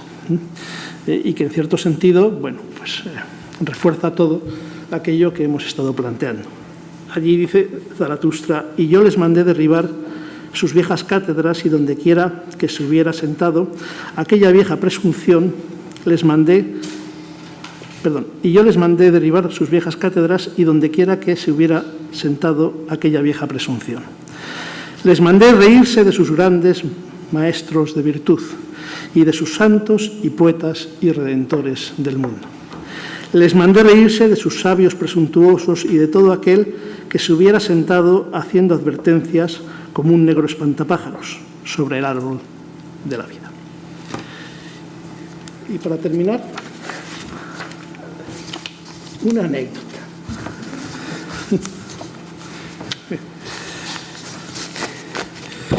Miren, no solamente compartimos universidad, compartimos departamento y también compartimos, como les he dicho, despacho, sino que también nos reunimos frecuentemente en una sala llamada la Sala Sócrates, donde se celebran los consejos de departamento. Y la Sala Sócrates, en la Universidad Autónoma de Madrid, Valerio también la conoce muy bien, está sus paredes pues adornadas con reproducciones de retratos de filósofos, bien de esculturas donde aparece su rostro, bien de pinturas, en fin, y también de fotografías. Hay muy pocas mujeres, solamente hay 2, pero para lo que nos interesa, también esto cumple con lo que le vamos a decir y lo que quiero que les cuente Iván. Bien, pues es un poco intranquilizador ver estar rodeados por esos sabios si atendemos a lo que nos dicen sus rostros. ¿No te da miedo? Sí. Que estaba pensando en lo que hablas, la cita que has hecho, los sabios, las vieja presunción, ¿no? Es una sala donde además se sientan los catedráticos, pero también los alumnos que son juzgados, ¿no? Los candidatos que son juzgados para ser profesores, etc. Es una sala llena de imágenes de una tradición canónica occidental que básicamente son rostros masculinos, hay 2 femeninos, pero también muy serios los de ellas, ¿no? Y son rostros gravísimos, ¿no? Y lo hablábamos antes de venir aquí, ¿qué significa esto desde el punto de vista de la pregunta por risa y filosofía que os queríamos tirar en el fondo, ¿no? Es una pregunta que os lanzamos. ¿Se ríe todavía la filosofía seriamente o no es más que un gesto académico completamente inofensivo, ¿no? ¿Y qué significa que un departamento de filosofía en una universidad pública como la nuestra, ¿no?, esté simbólicamente diseñado y pintado de tal manera que lo que impera en ella es la seriedad, ¿no?, la gravedad, el rostro? Se supone además que están posando. La mayor parte de ellos, sobre todo... ¿Cómo posa un filósofo, no? Sobre todo ¿Cómo posa el filósofo? Sobre todo los modernos y los contemporáneos, ¿no? Claro. Están posando. Pensadlo, ¿no? Ponga usted cara de filosofía. Esas miradas... Eso es. penetrantes, pero que no sabes muy bien... Bueno, por cierto, lo que está ahí colgado, si ustedes entran en Internet y buscan imágenes de retratos de filósofos, pues verán que, salvo raras excepciones, que por cierto, en esta serie de retratos que adornan todas las paredes, hay una excepción clamorosa, que es la de David Hume, en una famosa fotografía con una especie de turbante, pero se le ve con el rostro distendido, como esbozando una pequeña sonrisa, como manifestando, bueno, no solamente que era rico, sino una concepción del mundo y de la filosofía. Eso está clarísimo. Tendente precisamente a la afirmación y al goce. Todos los demás. Bueno, Husserl da miedo. Schopenhauer da miedo. Husserl da miedo siempre. Sí. El gran defensor, en este caso, Nietzsche, o creador o rehabilitador de la risa en la filosofía, desde luego, si ustedes se fijan en sus retratos, pues no parece que cumpla mucho con aquello que perseguía. En fin, todo esto no es que queramos hacer una fisiognómica, pero desde luego quizá pueda decir algo el hecho de que cuando la mayor parte de los filósofos posan, adoptan este tipo de semblante. Me parece que, en fin, sus músculos están en tensión, esas miradas, esas miradas que esos golpes. Esos golpes, no golpes, ¿no? En fin, lo decimos como anécdota y como conclusión. ¿De qué deberían reírse los filósofos si realmente pudieran reírse? Esta es la cuestión, en el fondo. A lo mejor la filosofía es un asunto tan serio, donde la risa no cabe mucho. Muy bien, muchas gracias. Muchas gracias.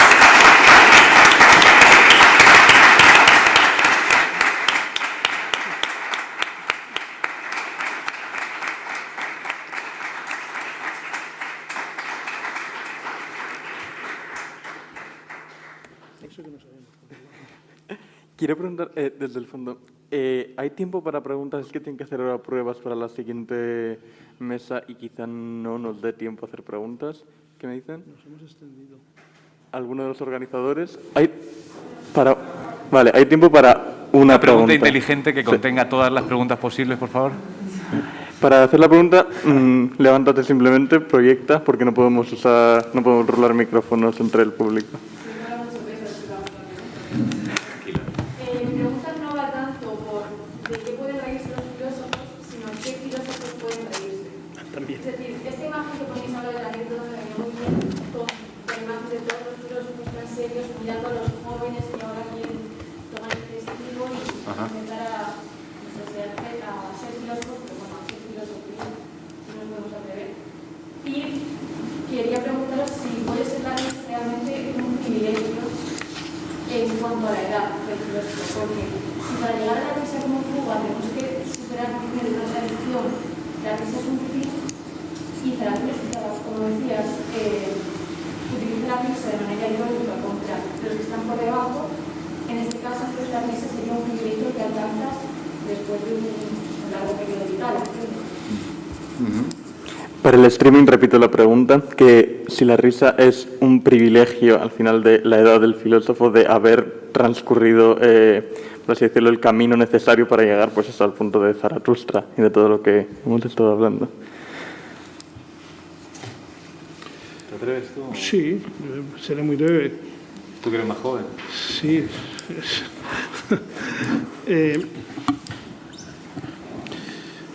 Quizá, y solamente digo quizás, sí, desde el punto de vista, o si entendemos la risa como síntoma o signo de, como signo de una concepción o un tipo de sabiduría. No, desde luego, como forma de vida, como tipo humano. Es decir, en mi opinión, no, sino que hay algo previo que predispone, por decirlo de alguna manera, que regula.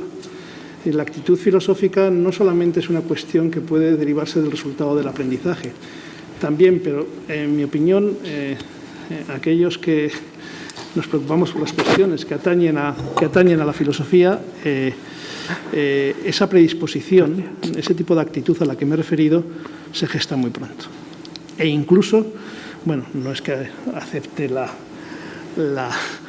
el concepto de carácter inteligible en Kant o en Schopenhauer, pero incluso, ¿por qué no? Es decir, podemos hablar de ciertas predisposiciones incluso fisiológicas, aparte de las culturales, que no implican, es decir, o que ya funcionan previamente a la hora de ciertas elecciones o estimaciones sobre el pensamiento filosófico y sobre el rechazo o la aceptación de determinadas ideas. Y yo creo que esto se ve claramente, es decir, cuando hablo de actitud filosófica se ve, y es lo mismo en alguien que habla con 20 años de estas cuestiones, con su experiencia limitada, que en alguien que habla con 50 o 60 años.